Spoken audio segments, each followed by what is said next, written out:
அந்த Kolkata doctor rape case அதை பற்றி தான் நம்ம இன்றைக்கி பேச போகிறோம். அந்த சம்பவம் நடந்து 1 month நியர்லி ஆக போகுது. பட் ஸ்டில் அதில் தெளிவான ஒரு அண்டர்ஸ்டாண்டிங் இன்னும் வரவே இல்லையே.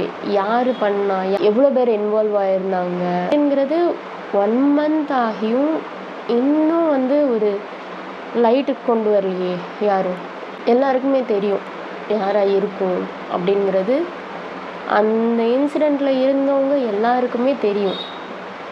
பட் யாருமே ஓப்பன் அப் ஆகலை. ஏன் இப்படி தான் இந்த சொசைட்டி இருக்கும் அப்படின்னு திருப்பி இந்த மாதிரி இன்சிடெண்ட் நடக்கிறப்போ இவ்வளோதான் லைஃப் அப்படிங்கிறது ரிமைண்ட் ஆகுது எனக்கு. ஒருத்தவங்களுக்கு ஒரு அநியாயம் நடந்திருக்கு, அதை சுற்றி இருந்தவங்க யாராவது பார்த்துருப்பாங்க. ஏன் அந்த ஹாஸ்பிட்டலில் யாருமே இருந்திருக்க மாட்டாங்களா? அவங்க கத்துறப்போ யாராவது ஒருத்தராவது பார்த்துருப்பாங்க. அந்த பார்த்தவங்க ஏன் சொல்லலை? எனக்கு அதுவும் ஒரு கொஸ்டின். இன்னொன்று, பெரிய வெஞ்சன்ஸ் இருந்தாலும் அவங்கள இந்த அளவுக்கு போட்டு கொடுமை பண்ணி, அவ்வளோ ஃபிசிக்கலாக அப்யூஸ் பண்ணி, இந்த அளவுக்கு கொல்லணும்னு ஏன் அவனுக்கு அவ்வளோ ஒரு வெஞ்சன்ஸ்? மனுஷனுக்கும் மிருகத்துக்கும் ஒரு நூலளவு வித்தியாசம் இருக்குது அப்படின்னா, அந்த நூலளவையும் தாண்டி இவங்க பண்ணிகிட்ருக்குறாங்க. அந்த எக்ஸ்டெண்ட் வரைக்கும் ஒரு மனுஷனை புஷ் பண்ணுறது என்னது? அது ஒரு கொஸ்டின். அண்ட் சொசைட்டின்னு சொல்கிறோமே, சொசைட்டி யார்? நம்ம தான் அந்த சொசைட்டி. போகிற போக்கில் இந்த சொசைட்டி இப்படி இருந்ததுன்னா நானும் இப்படி இருந்திருப்பேன் அப்படின்னு சொல்கிறவங்களும் யார்? அவங்களும் சொசைட்டி தான். ஸோ நம்ம யாரையுமே இங்கே ப்ளேம் பண்ண முடியாது. சின்ன வயசுலேருந்து நம்ம வளர்ந்து வர்ற விதமாக இருக்கட்டும், எல்லாமே இன்ஃப்ளூயன்ஸ் ஆகும். சின்ன விஷயமும் ஒரு படம் பார்க்குறோன்னாலும், இப்போ எனக்கு ஒரு காமெடி படம் அதுதான் பிடிக்கும் அப்படின்னா, அந்த படமும் என்னை இன்ஃப்ளூயன்ஸ் பண்ணும். ஸோ இந்த மாதிரி படங்கள் பார்க்குறது மூலியமாகவும் ஒரு குழந்தை சின்ன வயசுலேருந்து இன்ஃப்ளூயன்ஸ் ஆகி வருது. பான் அடிக்ஷன். ஏன் பான் வெப்சைட்ஸ்லாம் இருக்குது? ஏன் அவங்க நடிக்க போகிறாங்க? எந்த ஒரு ஜாபுமே இல்லையா? அது ஒரு கொஸ்டின். இந்த மாதிரி நிறைய கேள்விகள் இருக்குது என் மனசில். பட் எதுவுமே மாற போகிறதில்ல. அது ஒன்று. எதுவுமே மாற போகிறதில்ல. எதுவுமே. பிகாஸ் இந்த சைக்கிள் திருப்பி ரிப்பீட் ஆகிட்டே தான் இருக்கும். எத்தனை பேர் பேசி, எத்தனை பேர் ப்ரொட்டஸ்ட் பண்ணி, என்ன சேஞ்ச் நம்ம பார்த்தோம்? 1 month ஆயிருக்கா? இந்த 1 monthலேயே அடுத்தடுத்து நம்ம எத்தனை ரேப் கேசஸ் பார்த்தோம்? இதில் நியூஸில் பார்த்தோம். ஸோ ஃபைனலாக என்னென்னா, இது எதுவுமே சேஞ்ச் ஆக போகிறதில்ல. இந்த சிஸ்டம் எதுவுமே சேஞ்ச் ஆக போகிறதில்ல. ஒரு 7 மணி 8 மணிக்கு மேலே நல்லா டார்க் ஆயிடுச்சு வெளியே, சரௌண்டிங்ஸ். டார்க் ஆனதுக்கப்புறம் நம்மளால் வெளியே போக முடியுமா? தனியாக, வித்தவுட் அ மேல் சப்போர்ட் தனியாக நடந்து போக முடியுதா? முடியலை.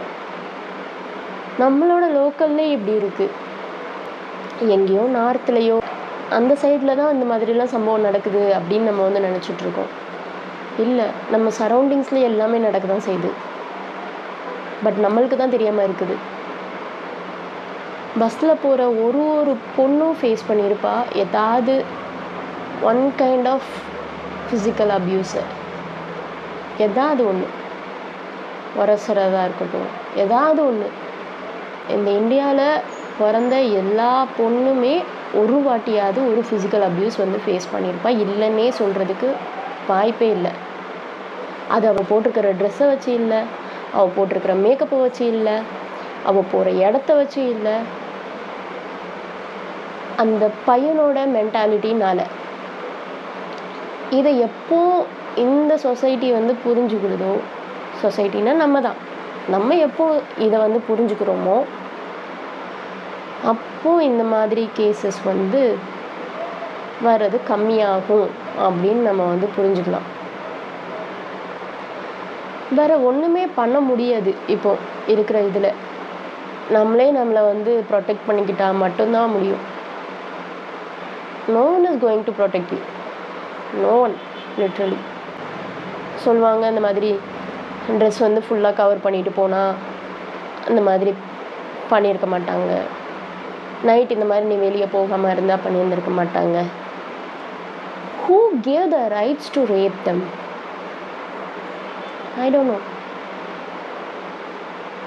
இப்போ ஒரு டவுட். இப்போ சொல்கிற இந்த மாதிரி க்ரைட்டீரியா, நைட் இந்த டைமில் வெளியே போகக்கூடாது, இந்த ட்ரெஸ் வந்து போடணும், இந்த ட்ரெஸ் போடக்கூடாது, இந்த க்ரைட்டீரியா எல்லாமே ஃபுல்ஃபில் ஆனாலுமே ஒருத்தன் பான் அடிக்டாக இருந்து இந்த மாதிரி சிந்தனைகள் எல்லாமே அதிகமாக இருக்குது அவனுக்கு அப்படின்னா, அவனுக்கு முன்னால் ஒரு பொண்ணு இருந்தால் மட்டும் போதும். ஓகேவா? அந்த பொண்ணு வந்து பாட்டியாக இருக்கலாம், குட்டி குழந்தையாக இருக்கலாம், ட்ரெஸ்ஸு ஃபுல்லாக கவர் பண்ணியிருக்கலாம், இல்லைன்னா குட்டி ட்ரெஸ் போட்டிருக்கலாம். அது அவனுக்கு மேட்ரே கிடையாது.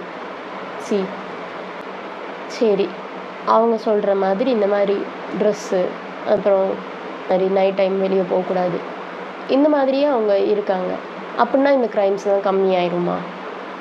No, I don't think so.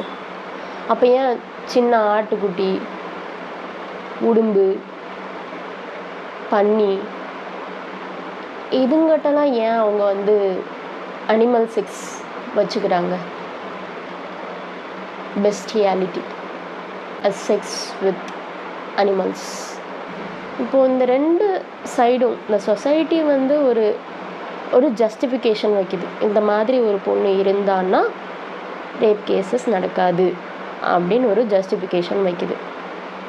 ஆனால் அந்த ஜஸ்டிஃபிகேஷன் வச்சு அந்த காரணத்தை ஃபுல்ஃபில் பண்ணுற மாதிரி இருந்தால் கூட ரேப் நடக்குதே.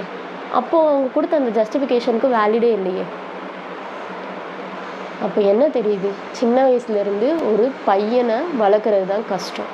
பொண்ணு வளர்க்குறதுக்கு அவ்வளோ கான்சன்ட்ரேஷன் பண்ணுறதுக்கு பையனுக்கு ஒரு ப்ராப்பரான ஒரு செக்ஸ் எஜுகேஷன் கொடுத்து, இந்த மாதிரியெல்லாம் பண்ணக்கூடாது தம்பி, அம்மாவை அக்காவை எப்படி பார்க்குறியோ அந்த மாதிரி தான் எல்லாரையும் பார்க்கணும், இதெல்லாம் தப்பு அப்படின்னு ஒரு சின்ன வயசுலேருந்து ஒரு நல்ல ஒரு மாரல் வேல்யூஸ் வந்து அந்த பையனுக்கு வந்து சொல்லி கொடுத்து வளர்த்துருந்தா மேபி கம்மியாகலாம். அண்ட் ஃபோனில் என்ன பார்க்குறாங்க, பான் வீடியோஸ் இல்லைன்னா வேறு ஏதாவது தப்பான சேட்டிங்ஸ், இதெல்லாம் நீங்கள் வந்து மானிட்டர் பண்ணலாம். ஒரு பொண்ணை வளர்க்குறது கஷ்டம் அப்படின்னு சொல்லுவாங்க. ஆனால் ஐ திங்க் பையனை வளர்க்குறது தான் கஷ்டம். ஒரு பையனை ஒரு நல்ல பையனாக இந்த சொசைட்டிக்கு கொண்டு வர்றது ரொம்ப ஒரு டிஃபிகல்ட்டான ஒரு task. So educate your son, இதுதான் ஒரே சொல்யூஷன்னு நான் நினைக்கிறேன். And woman carry whatever you want to secure you, to safeguard you. இந்த கேஸுக்கும் ஜஸ்டிஸ் கிடைக்குமா அப்படிங்கிறது கொஸ்டின் மார்க் தான். ஸோ அடுத்தடுத்து வராமல் இருக்கிறதுக்கு நம்ம ட்ரை பண்ணலாம். கடவுளை பற்றி நிறையா தெரிஞ்சுக்க வைங்க.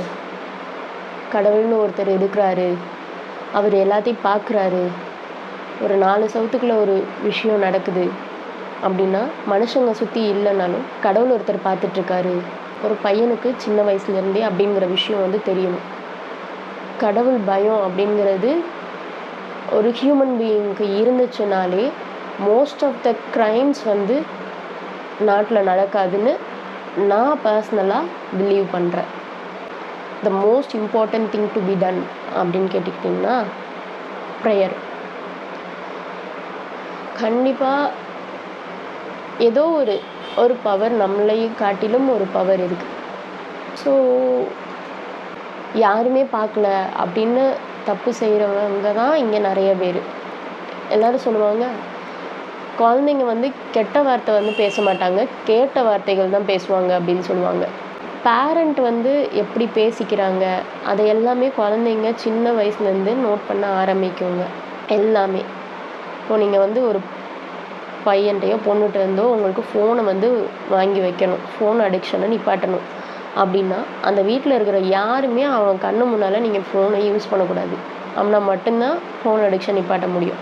நானும் ஃபோன் யூஸ் பண்ணிகிட்டு இருப்பேன், ஆனால் என் பையன் வந்து யூஸ் பண்ணக்கூடாது அப்படின்னா அது இம்பாசிபிள். சேஞ்ச் அப்படிங்கிறது நம்மக்கிட்ட இருந்து வரணும் அப்படின்னு நான் நினைக்கிறேன்.